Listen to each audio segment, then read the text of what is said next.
And welcome to the program. I am Chukwuma Okoro. On the show this evening, Tinubu meets Lagos lawmakers, calls Obasa's impeachment a legislative coup, plus flush out bandits from forests, Ganduje tells military. Now, before we get into all of this, let's take you around a global overview of happenings around the world. And we start from United States, or is it Russia, where Putin has defied Trump, launches huge drone attack on Zaporizhia. Now, President Vladimir Putin has ignored President Donald Trump's threats over the Ukraine war by launching nearly 100 drones to attack a southern city. Trump had publicly warned the Russian president of impending high levels of taxes, tariffs, and sanctions. High levels of taxes, tariffs, and sanctions on anything being sold by Russia to the United States and various other participating countries if they do not have a deal soon on the ongoing war with Ukraine. Now, Trump argued that ending what he called the ridiculous war that was destroying Russia would be a very big favor to Russia. However, Russia unleashed a drone and missile attack on the southern Ukrainian city of Zaporizhia overnight, killing one, wounding 31 others, and leaving tens of thousands without power or heat, officials said on Thursday.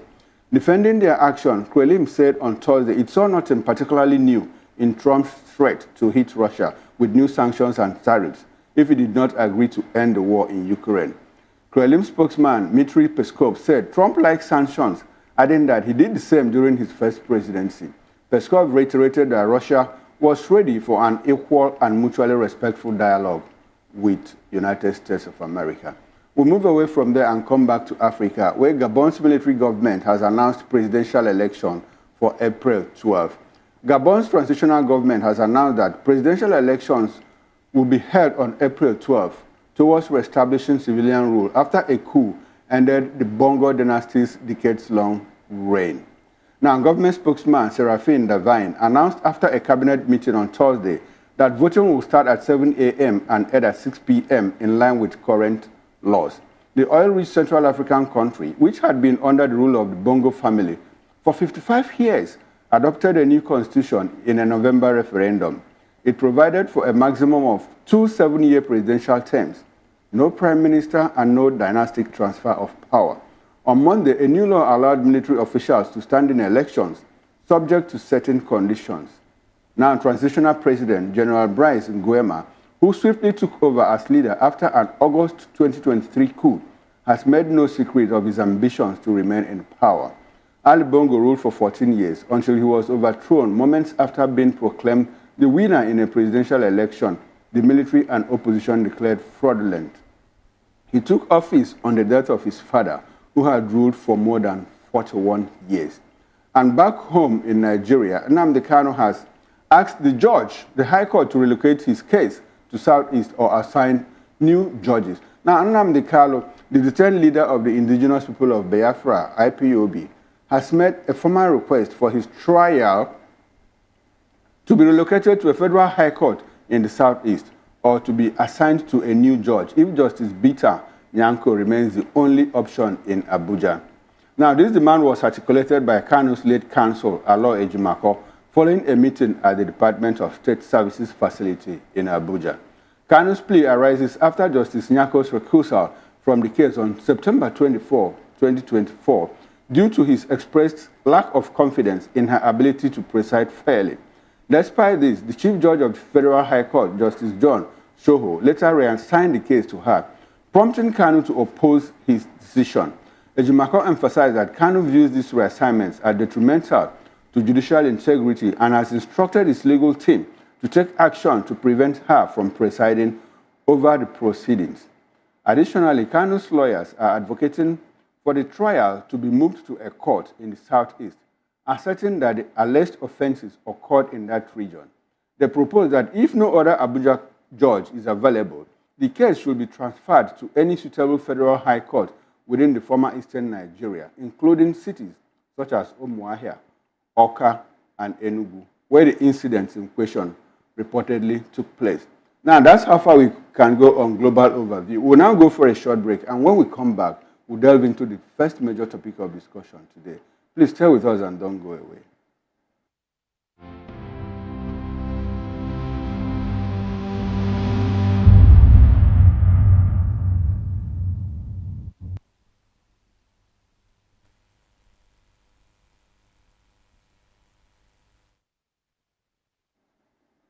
All right, there. Welcome back and thanks for staying with us. Now, let's get into the first major topic of discussion. In a significant political development, President Bola Tinubu has reportedly given his status endorsement to the impeachment of Honorable Mudashiru Obasa as Speaker of Lagos State House of Assembly. This decision follows a decisive vote by 32 of the 40 lawmakers who cited allegations of corruption and high-handedness as grounds for Obasa's removal. During a closed-door meeting in Abuja on Wednesday, President Tinubu convened with the new leadership of the Assembly, including the newly elected Speaker Mojisola Meranda, along with members of the Governance Advisory Council, GAC. Notably absent from the discussions were Governor Babajide Sanwo-Olu and Deputy Governor Obafemi Hamzat, while the ousted Speaker Obasa was reported to be in Abuja. President Tinubu expressed concerns over the manner of the impeachment, characterizing it as akin to a coup. However, after discussions that acknowledged Obasa's alleged missteps, he reluctantly backed the Assembly's decision to proceed with the leadership change. In her inaugural address, Speaker Miranda committed to promoting transparency, inclusivity, and good governance to enhance the democratic experience for Lagos residents. Now, let's bring in our guests, and we have in the studio here Barrister Darlington Agomo, who is a political analyst and VOP in-house analyst. We are also joined from our Benin studio by Comrade Keshi St. Lawrence. Gentlemen, welcome to the show. Good evening, Barrister Darlington. Good evening, Mr. Okora. How are you today? I'm very well. How have you been? It's all right. Okay, good to see you again. You're welcome. Good evening, Mr. Lawrence. How are you? Okay. I understand that he's here to join us. Now, let's get into the show with Barrister Darlington, who is in the studio now. Barrister, yeah. Our president says, look, Obasa's impeachment was more like a coup. He first didn't agree until they took him through what actually transpired. There were issues of allegations of corruption, high-handedness, executive lawlessness, legislative lawlessness, and all of that. Barrister, do you believe in all intent and purposes that the president was not aware that Obasa was impeached or that he was to be impeached? It's not possible. It's not possible. You see, there are things that you don't expect from elders, especially when they want to play childish pranks. It's not possible for anybody to be impeached or removed from Lagos State government establishment without Tinubu's notice. It can never happen. Especially those people in that state assembly. All of them in that assembly. Do you mean that if a legislator, an assembly member, House of Assembly member, is to be removed from Lagos State, that the president must know about it? I said some people will believe that if you want to remove the speaker, there's every likelihood that the president might know, but not that anybody cannot be removed without the president's knowledge. I said in that state assembly, this particular one in Lagos State, if anybody is to go, Tinubu must be aware. But Barrister, what gives you that impression? Because of the way he has been overseeing the affairs of Lagos. Or is that one in doubt? He's in Abuja. How is he overseeing the affairs? Look, if you are not told that they report to him on daily basis and weekly basis what goes on in Lagos, is that is that in doubt? So let nobody be fooled here. He's aware. Before the impeachment was carried out, everybody knew that Tinubu was aware. If not, remember that Obasa had been his right-hand man for how many years now? So how could they impeach him and Tinubu will not know? Okay, granted that based on what you said now, that Obasa is his right-hand man, don't you think that they will have factored in that consideration that, look, this is president's right-hand man, and if we broach this idea before the president, he's likely to go against it, and probably that's the reason why they walked behind him, behind closed doors. That is without the president's knowledge. Remember what precipitated this move or this impeachment. Obasa was nursing a governorship ambition.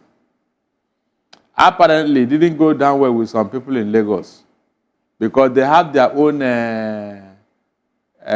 idea and their own anointed person. And so, Maybe Obasa must have been told to stay clear, but he continued to become recalcitrant.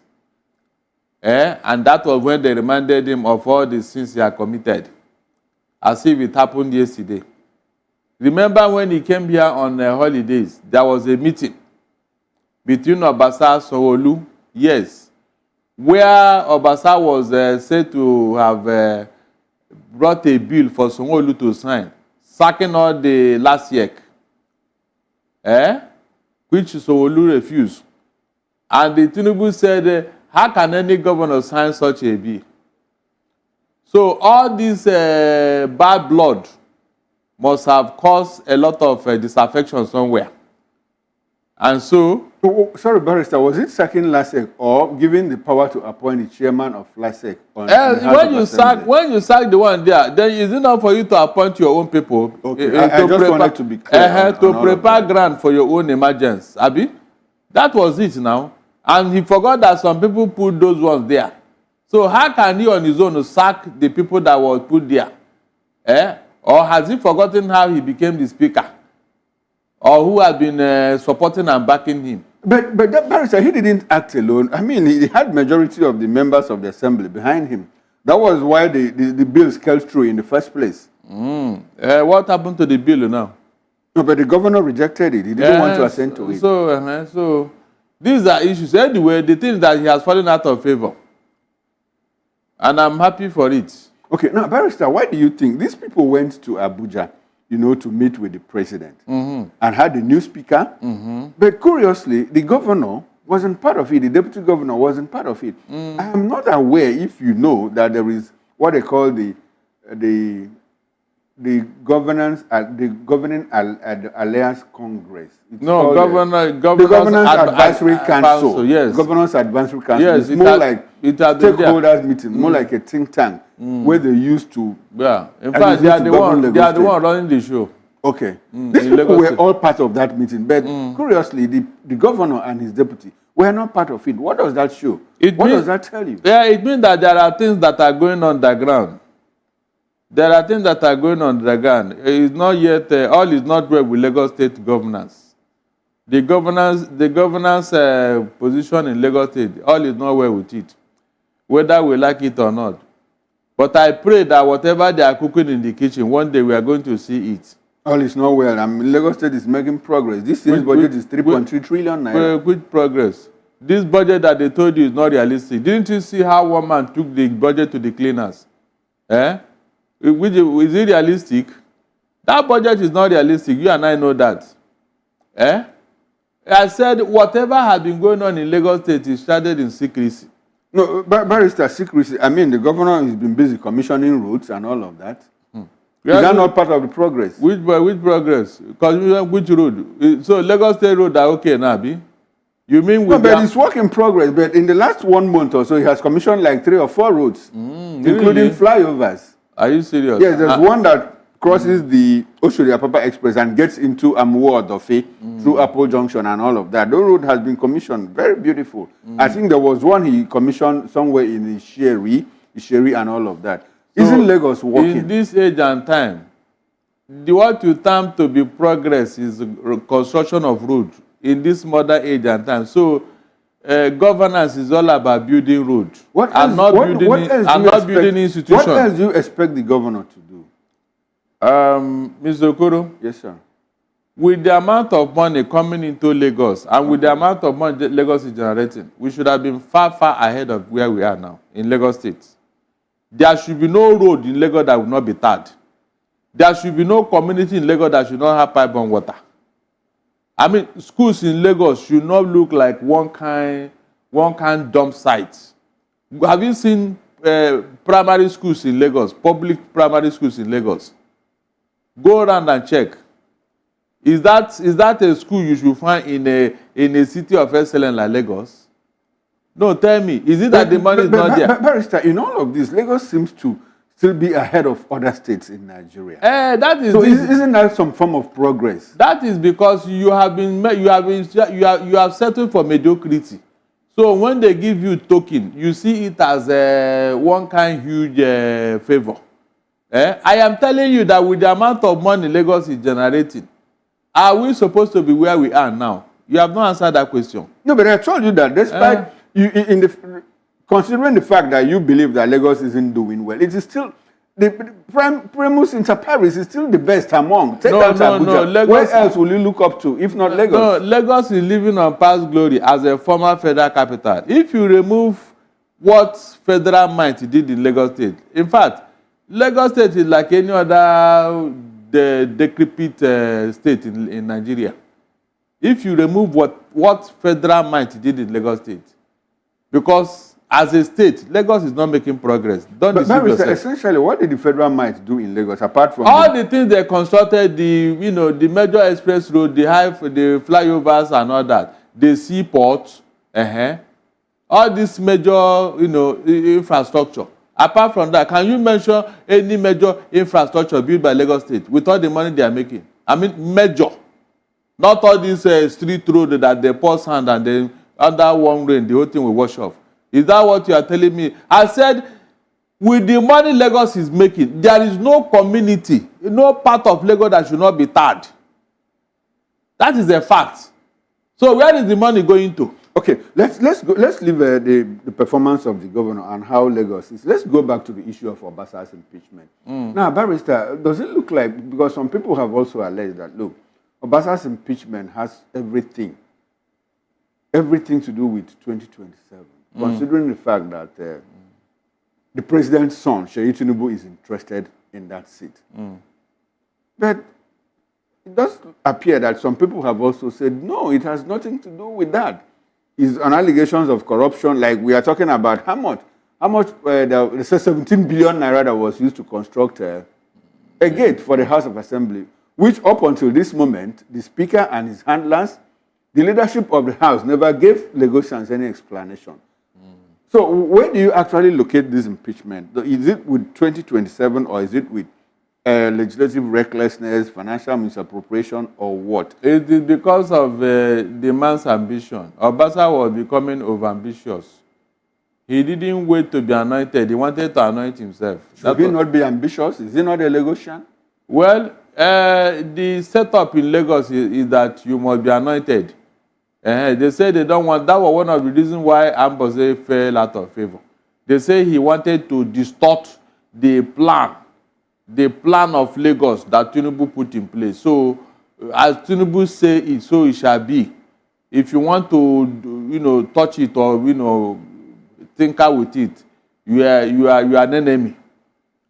So Obasa should have waited for them to anoint him, and so because he didn't do that, that was what brought his downfall. It's not about corruption. After all, when mother hen is eating, the chickens are looking at the mother hen. Abi, they will follow suit.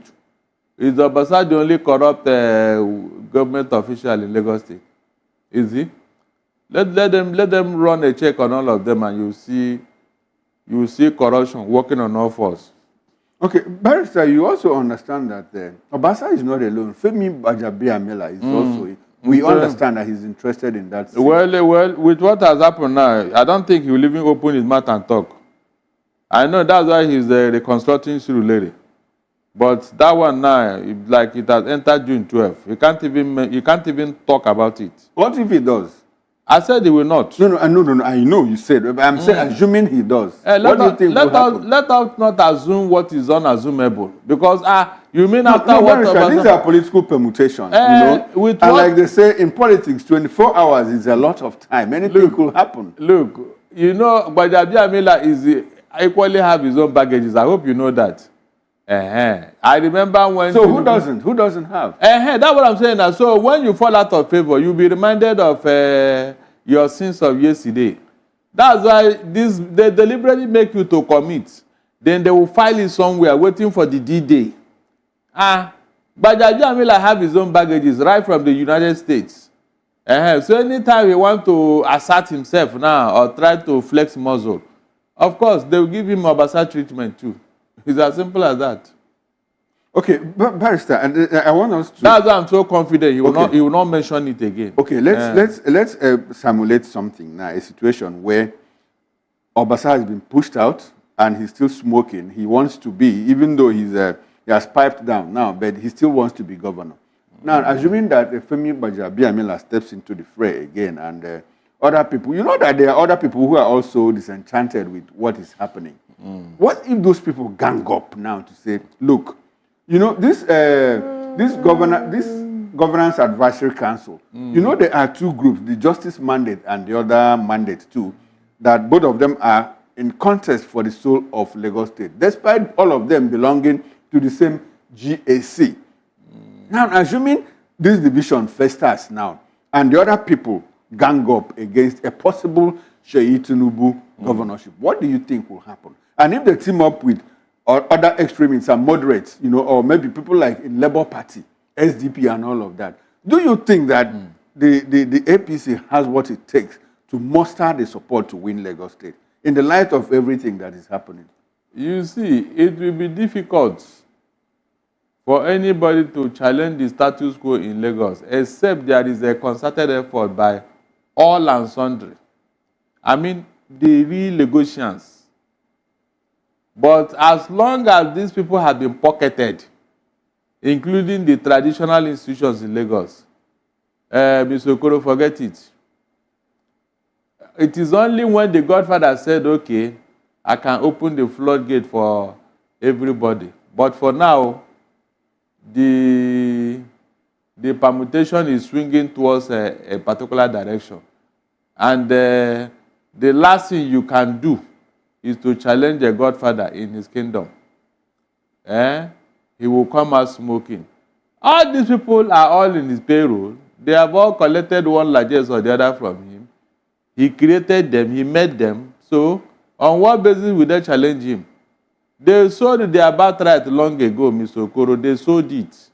So it will be difficult for them to say, give it back to me like Esau.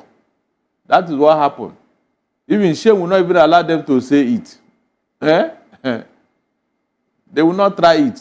Okay, Barrister, let's move a bit away from this. But I want to create some form of analogy. But there's something that happened in the United States the day that Donald Trump was sworn in, and what has been going on in Nigeria. I want for you to look through it and see if there's anything that Nigerians are doing wrongly. During Trump's swearing in, at a point, he acknowledged the efforts of his son, the one he calls the third one, you know, the 18-year-old, whom is acknowledged to have he said he wrote his speeches during his campaigns and all of that, was able to mobilize the Gen Zs, you know, to vote for that. And you recall that Trump got a huge chunk of votes, you know, from the youth, from the Gen Zs, young people and all of that. And he attributed all of that to his son. Now, let's bring it back home to Nigeria here, where we have the president's son sometimes milling around him in official places and all of that, you know. And Nigerians are like, no, you don't do that.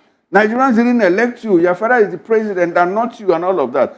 Is there anything we can learn from what happened in the U.S. and the fact that Americans have not risen in condemnation of Trump or his son? What is going on in the U.S., if you ask me, is an aberration. No, but Americans don't think so. It's an aberration because the American democracy that everybody, the whole world has come to know, Donald Trump had demystified it according to his own brand of democracy. By what he did? By all he has been doing so far. No, Barrister, so I'm sorry. I don't want us to expand the discussion.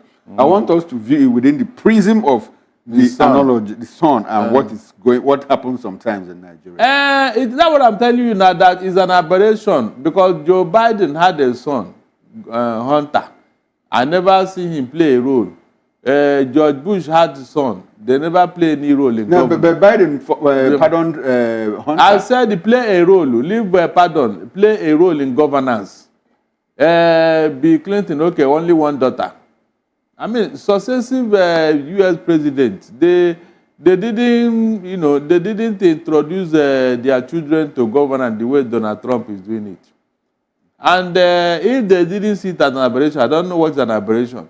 It has become a sort of family affair. Now, are we going to copy what is wrong?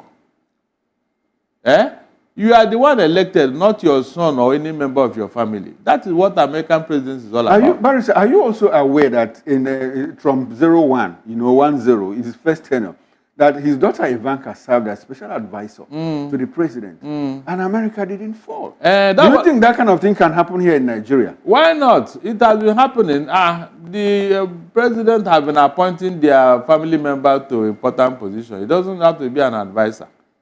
It has been this new deal in democracy is going to destroy what we know as democracy. No thanks to Donald Trump and his brand of politics. It's not going to augur well. It's not going, because that was the only thing people will use now to make reference to, especially those supporting Tinubu and what he's doing. All the other good things about America, nobody will talk about it. It is this one that is an aberration that they will use to give example. It's wrong. Very, very wrong, because that is not what I know. It's supposed to be for the people and for the people and by the people, not by the president for his family and by his family. By the time this thing begin to catch on now, it will become like a tradition. It become a tradition. To the extent that a father will get into office and he start grooming his son to take over. Is that what you call democracy? It's no longer the people choosing. So No, but Barrister, essentially, I want to ask this question. I've asked earlier, does Sheyi Tinubu not have the right to contest for the governorship of Lagos State? Look, leadership is not a tea party. It's not for everybody. You cannot say because your father was the president, therefore you make a good governor or a good president yourself. No. Barrister, we had John Adams 1 and John Adams 2 in US. We had Bush 1, Bush 2 in US. Good. In my own state, at a point, we had a senator and a member of House of Reps. Good. Sorry, the Speaker of the House of Reps. Father and son. Mr. Okoro. And the heavens didn't fall. What is wrong in Sheyi Tinubu Hold on. contesting the governorship people you of Lagos mentioned, State? they started from somewhere. And Sheyi has been doing something for himself. No, he has not done anything. He just been miling around Aso Rock, following his father here. No, his father went to Aso Rock just in 2023. I said yes, now he has been following him. And he wasn't born 2 years ago. He's been on his own doing things for himself. No, he has not been on his own. He has been under the wings of the father. Whatever he is today, it was Tinubu that made him. He didn't walk through the rope, you know. He didn't earn it himself. That's what we are saying. Will you say that Femi Otedola was made by his father? Or that he became a billionaire because his father was governor? Femi Otedola made himself. His father, he was not a billionaire when the father was governor. So what makes you think that Sheyi is not doing things for himself? Because we can see it happening now. The 500 million he donated somewhere, was it his own money? Where did he make that kind of money? Which business was he doing? The presidential jet he was using to cruise around and all that, is this his own? So when things are very obvious, don't push it. What we are saying is that Barrister, your concluding thoughts on this. This is corruption. Corruption. Yeah, that is corruption. Abuse of office, that is corruption. Abuse of office. I remember this thing you even said that he's following his father in Asura. At a point, Tinubu had to cry out and say who invited him and all that. But from all indication, he didn't mean it. He was speaking from both sides of his mouth. Because if he meant it, he would have excused this boy from official matters. But he's not. He's not. So, is that what you are going to call a governor? Somebody that the father is going to teleguide and tell what to do and what not to do. I mean, look at it yourself. The father was telling other people who are not his own family member what to do. Is it his son that he will not teleguide? I mean, look at it yourself. Godfatherism. Anyway, Barrister, let's not. We need, because we are running out of time. Do I take that as your concluding thought on this? My concluding thought is that the people of Lagos, they say once bitten, twice shy. This thing that you people are trying to create, when it becomes a monster that you cannot control, don't call me, don't blame anybody. It is you people that created it.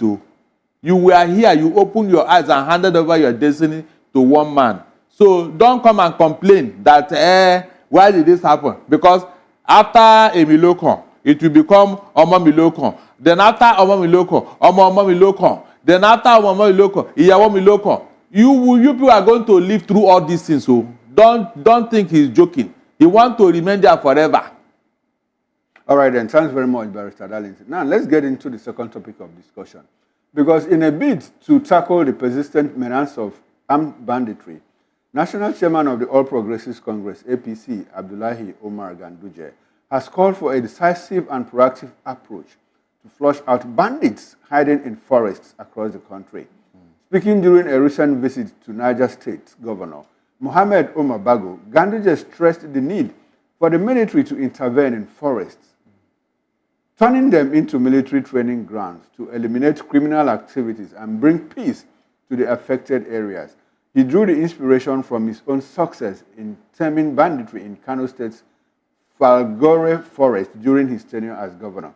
Now, Ganduje criticized the current reactive approach to addressing banditry, urging a more aggressive stance to tackle the root of the problem. He commended Governor Bago for maintaining peace in Niger State despite its vast landmass and numerous forests, and conveyed sympathy to the people of Niger State over recent casualties. In response, Governor Bago thanked the APC leadership for their support, emphasizing the need for critical infrastructure, such as the Suleja-Mina Road, to reduce accidents and enhance safety in the state. Barrister, you heard Ganduje, APC national chairman. You know, the man has been taking states. Said, I will take. Now he's visited Niger State. He said, no, Governor, let us use proactive means and flush out bandits from forest. That's exactly what I did when I was governor of Kano State. And you recall that a certain group of people also said that the military should comb the 9 forests in the northern part. I think that was in the northwest. Does it look like this is a new thinking in the fight against terrorism, banditry, and kidnapping? Get into the forest, smoke out the bandits, smoke out the terrorists, wherever they may be. There is no new thinking here. This is not the first time they have made suggestions, but to what extent did they carry it out? Yeah, but Ganduje said I did same, and that's why we don't have bandits in Kano State. Shouldn't we learn from that track, from his approach? No, that's not the reason. The reason is that the bandits didn't see any need to enter Kano. There is a reason for where they are going to. They didn't see any reason to enter Kano. These other places they entered, you mean they don't have governor, or the governors are not trying? You and I know very well how this war is being fought, or the reason for this terrorism. What Ganduje is saying now is like a tongue-in-cheek. He's speaking tongue-in-cheek. When this thing started, what effort did he not do to nip it in the bud? All these military should do this, military should not do this. It's not the same people that have pampered them up to this stage. Remember, when Jonathan wanted to finish them, what did the northern leader do? I will never take them serious, Mr. Okoro. Count me out. Whenever they are talking about, I won't take them serious. They are very, very deceitful. They are using this terrorism to get what they want from Nigeria. Anybody that does not agree with them, they will unleash this their bad boys on them. That's what they are doing. They have become a full soldier to the north. At least Sheikh Gumi told us that these bandits, they are their boys. Anybody that attack them will not get their vote. So what are you now saying? With this kind of mindset, will any northern leader come and tell me that truly they don't like this, Meanwhile, they are the one that brought it about. They created it. They empowered them. Sheikh Gumi said whenever he's going into the bush to commune with his boys, that federal government officials and state officials used to give him backup. All this has happened here now. So, at what point now will I not believe that they are no longer interested in what is going on? Okay, Barrister, you said something about the governors not doing enough, but you will also understand that this insecurity seems to have footprints in certain parts of the north. And I'm talking about, it seems to be concentrated more in Sokoto, Zamfara, Northwest.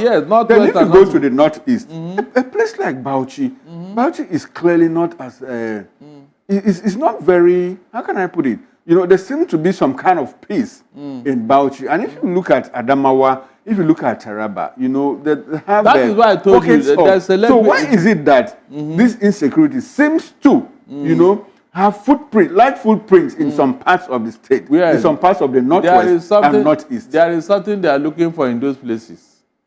Go and check. Even Benue, Plateau, these are predominantly Christian communities. It's short, middle belt, where this thing is so hot.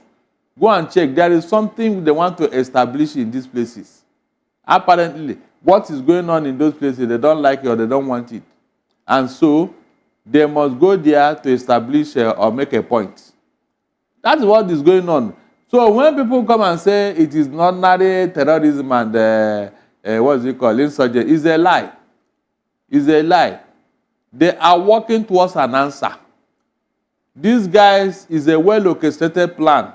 That is why those sponsoring them, nobody wants to mention their name. Nobody wants to expose them. We only hear that some have been prosecuted. Yes, I was coming to that because so the president said, not the defense, not the NSA, not the CDS, not the chief of army staff, not the minister of justice, but from the president himself. He said, in the past 2 years, we have prosecuted over 100 terrorists. Yes. Is that not what he told you? Yes. So where are they? Didn't you hear that? I heard it. Well, okay, so what's your take on that? He isn't saying what they told him. It's what they told him. I mean, but he's the commander-in-chief of the armed forces. I said it is what they told him in Aso Rock.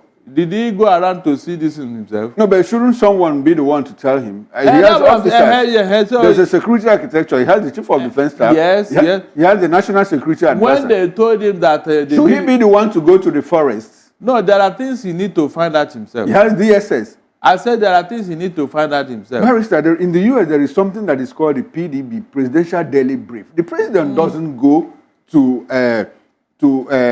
target points, you know, where crimes of... He could go to crimes of insecurity and all of that. But every morning he is briefed. Shouldn't our own president receive briefings? Have you not noticed that most time what they brief him is not what is on ground? Have you not noticed? No, but the thing about insecurity, like they say, that you mean the US president or our own president? I mean our own president. In the US, they must tell him accurately. If not, the president have lost his job.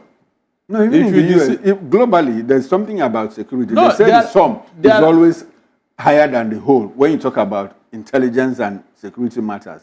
Not when it comes to things like this. You cannot mislead the president to make statements that are not there. Remember when they told him the Pataka refinery have started working and he was all over the place congratulating about... Wasn't Bush misled? Going to Iraq? Really? Going to Iraq, wasn't he misled? No. Bush went into Iraq willingly, Saddam Hussein. Based on the information he had. No. He did deliberately. Okay, let's come back to Nigeria. Let's come back to Nigeria. Saddam Hussein wanted to kill his father, Bush Senior. And the Bush Jr. wanted to revenge. Okay. Let's come back to Nigeria. He told the whole world that the man had weapons of mass destruction, whereas there was nothing like that. So he went there on his own. Everybody knows. So in our own case here now, if you have deceived a president once, twice, or third time, and he did not even react or do something, that means he is comfortable with what you're telling him. What deception are you talking about? I mean, you say if you deceive the president once, twice? What do you mean by deception? They told him that they are winning the war against terrorism. Are they not? But you can see the level of killings and all that. Remember that each time they say this guy will come and smoke it. They killed his son the other day. They will come and smoke it. They bombed his camp and he's on the run according to the intelligence from the military. But have the matter ended? We have under Buhari, Shakai was killed 9 times. Remember?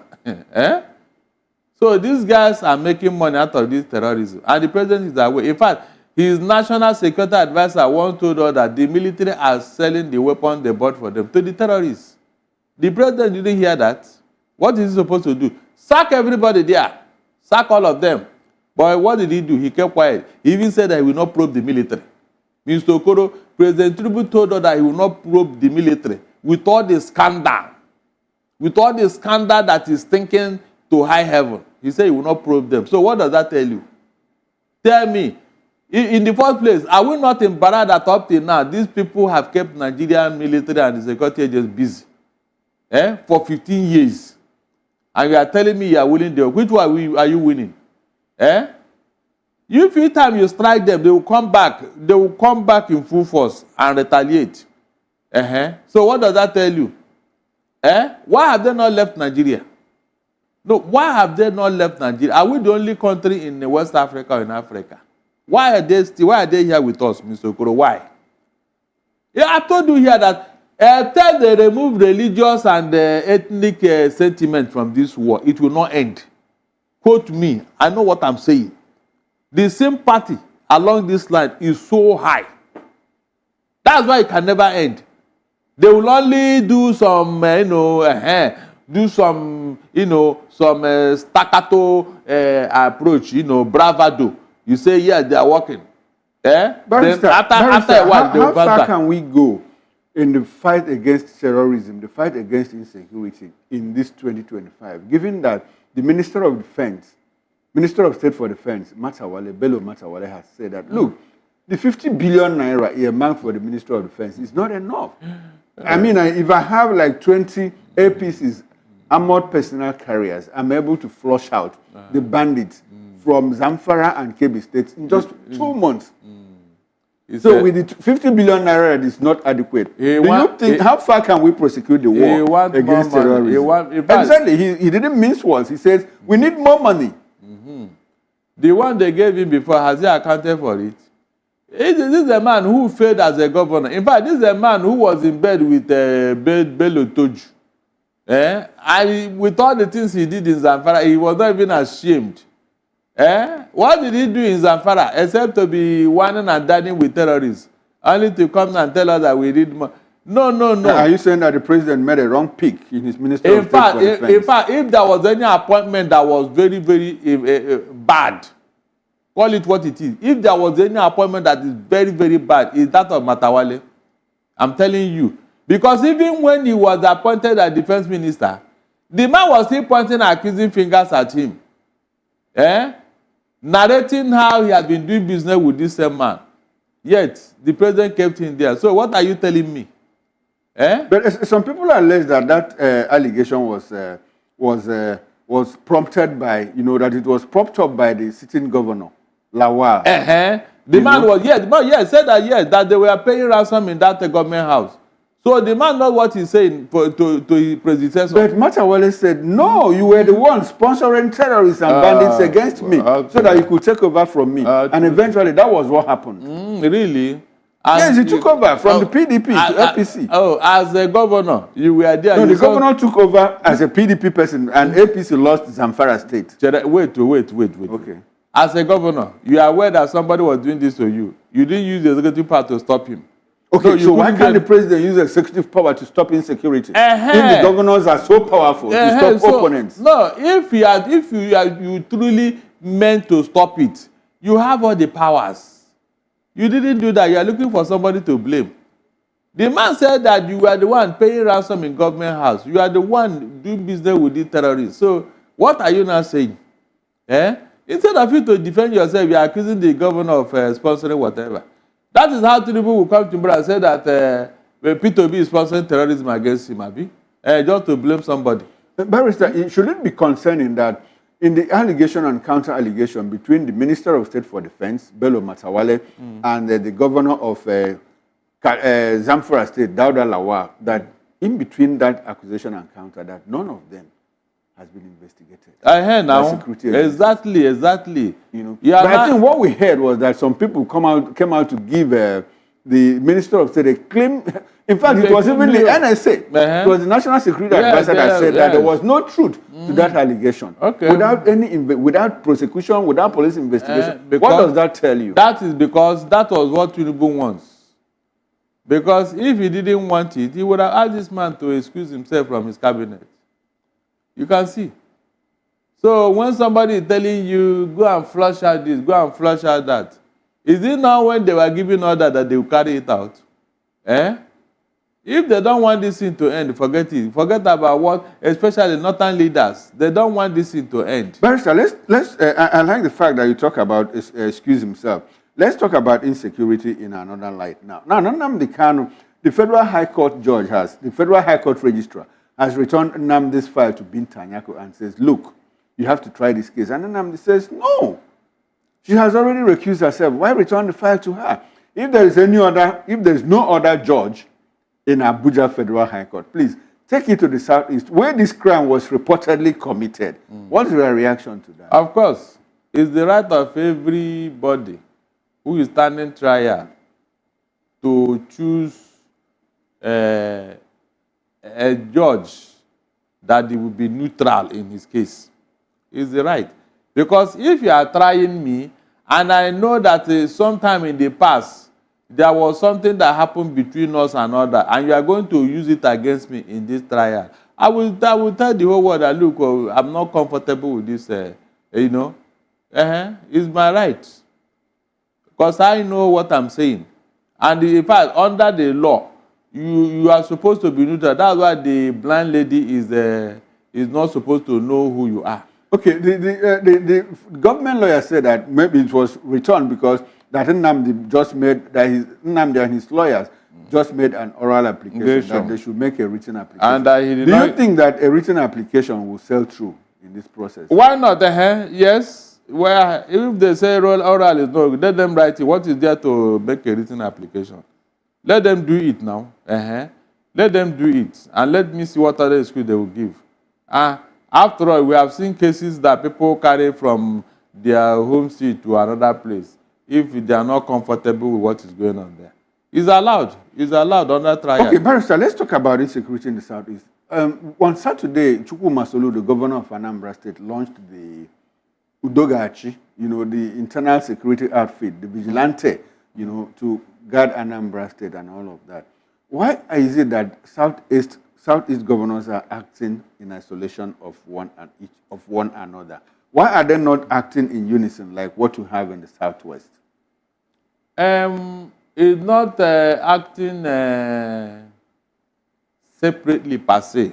The thing is that political interest has beclouded insecurity in the Southeast. I told you that almost the 5 states of the five of the Southeast, they all have different political leanings.